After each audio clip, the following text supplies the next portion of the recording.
auprès d'elle, Hitler retrouve sa hargne d'animal politique, alors que s'annonce la fin du mandat du président de l'Allemagne, Hindenburg. Hitler est candidat à sa succession en 1932. À peine 10 ans après sa tentative de putsch et la prison, Hitler pourrait devenir président de l'Allemagne. Les Allemands découvrent un affichage impressionnant. Le chef de la propagande nazie, Joseph Goebbels, dit « Soyons grandioses ». Il invente une campagne électorale ultramoderne, en avion, une première en Europe. Le plus grand appareil commercial de l'époque est mis à sa disposition par le directeur de la compagnie aérienne, Lufthansa, qui ne refuse pas cette publicité.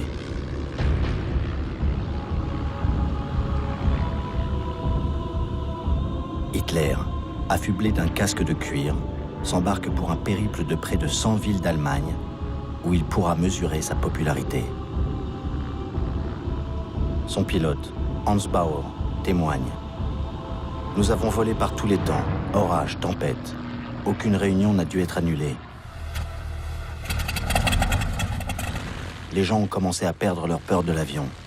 Et Hans Bauer a cette conclusion. Hitler a contribué à l'extension du trafic aérien. Goebbels invente le slogan « Le Führer au-dessus de l'Allemagne ». Il forge le mythe d'Hitler, sauveur suprême, avec ce survol soigneusement filmé et qui sera projeté dans tout le pays.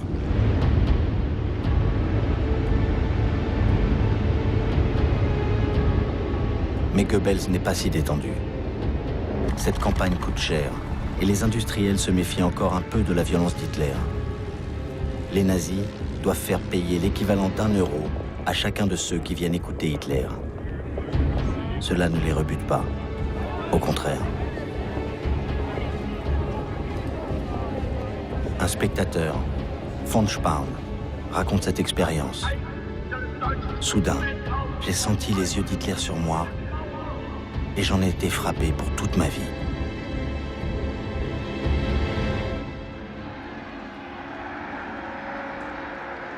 Une semaine avant l'élection présidentielle, Hitler rassemble 100 000 Berlinois, lassés des partis traditionnels, qui semblent incapables de faire face à la crise.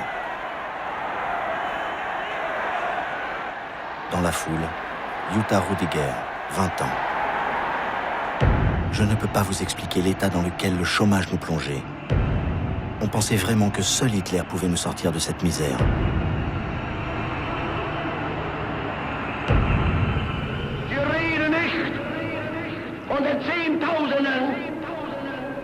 Die Jahr für Jahr den Gashahn aufdrehen, nicht weil es ihnen zu gut geht. Grâce à son discours pseudo-social, Hitler devient un candidat sérieux à la présidence. Alors la presse se déchaîne. À droite, Hitler est présenté comme le prototype de l'aventurier politique. À gauche, les insultes sont plus personnelles. Hitler est traité d'efféminé, de tricheur demi-fou, de charlatan vaniteux, de faux dur à la cravache en peau de rhinocéros.